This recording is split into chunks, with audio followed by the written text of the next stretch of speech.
the next part of the topic, we'll try to understand this relationship in terms of economic standpoint, yeah, economic standpoint. So the next 3-4 slides is really about free market economy.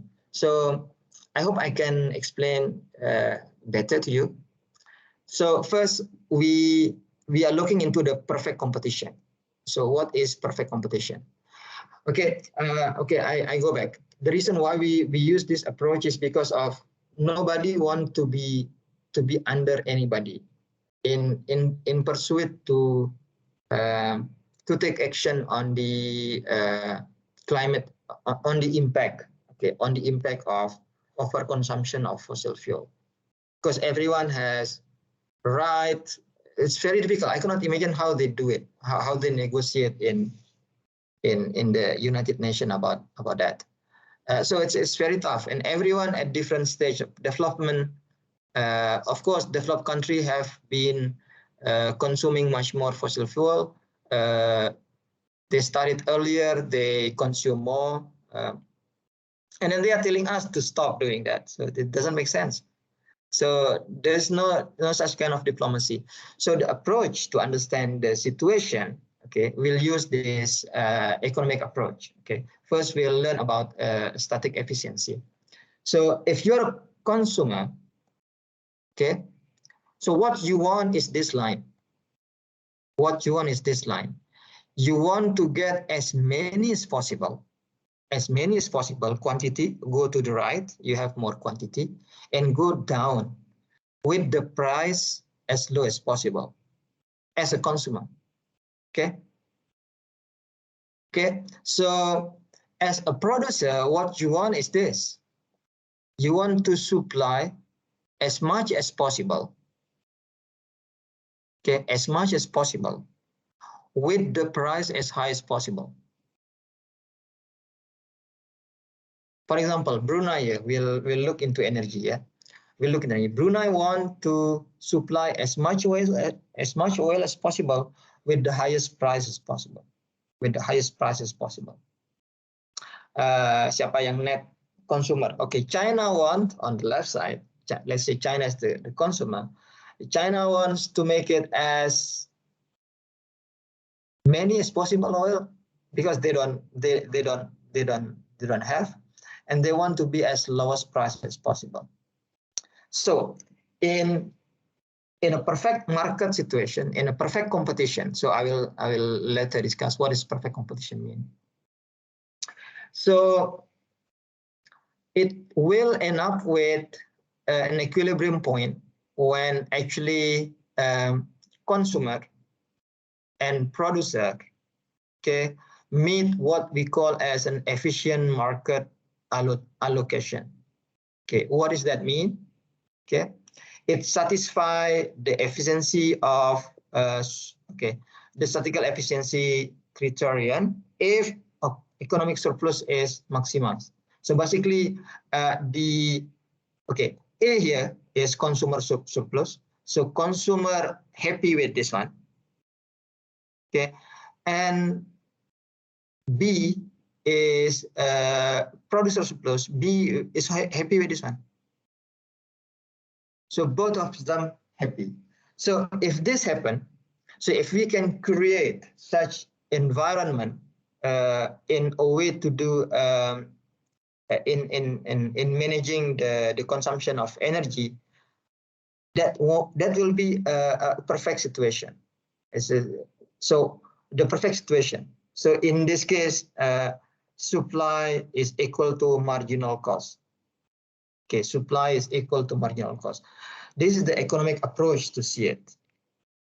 But the thing is that your right, your ownership, property right mean the ownership right. So when you own something, when you have a privilege on something, okay, that is a property right means. So that is the result of market allocation when you buy in a free market. So we have the three type of property rights. You buy from producer, for example. So now let's see, exclusivity.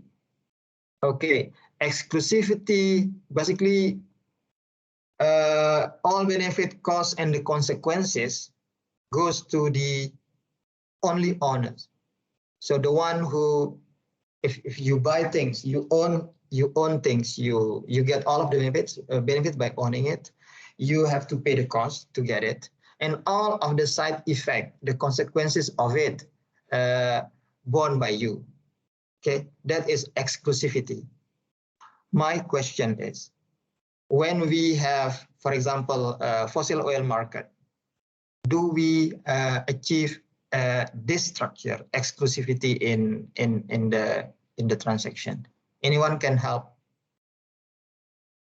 Do we have an exclusivity in oil market? When you buy for example, a crude oil, do you own it all? You pay it all, and you also pay the consequences by your own, by the owner? Anyone? Who is gone? Haifa, exclusivity rule, is it applicable? Yes, doctor. Yes or no? Yes. Question. You see the principle of exclusivity in property rights. You buy something, you own something. For example, you get an oil. Okay, China buy an oil to Brunei, for example, and okay, now you have a property right on what you buy. Okay, the term is really tough. And then now, what is it? Is it an exclusivity as a whole or not, based on this definition? Yes. Yes, in most cases, yes. But yeah, because it's now belong to China, right? The oil is belong to China, and the one who paid is China. All of the benefit of that oil is actually Chinese. Okay, but it's not entirely true. It's not entirely exclusive, because when China burn the things, so the pollution will be accrued by not only the seller, not only the producer, but also by others as well. Okay, so when the effect of the transaction, okay, when the effect of the transaction is affecting others other than the owner, we call that as externality. Okay, we call that an externality.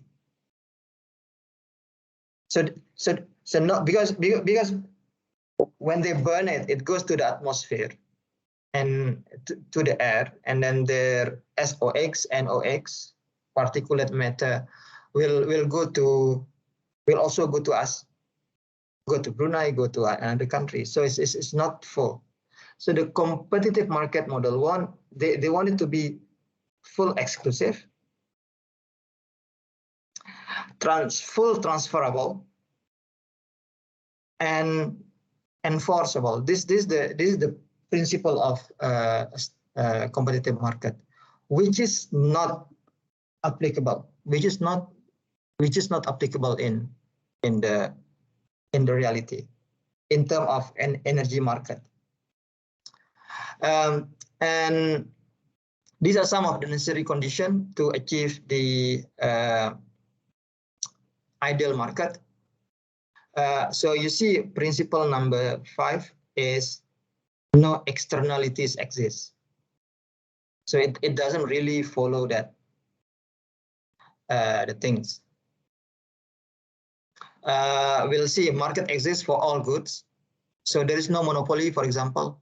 There is no monopoly, so there are many there are many producers, there are many consumers.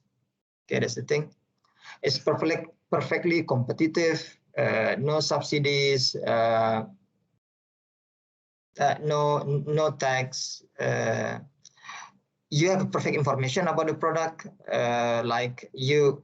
Okay, this is basically if you read about the economy, then this is basically a free market economy.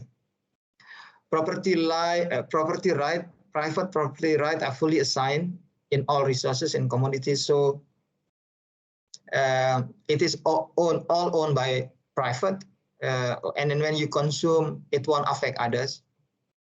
Okay, that's no externalities mean. They all belong to private and no public goods. Well behaved, no one try to manipulate the market, and so on. And principle number 8 is all agents are maximizer. I don't really understand what is this.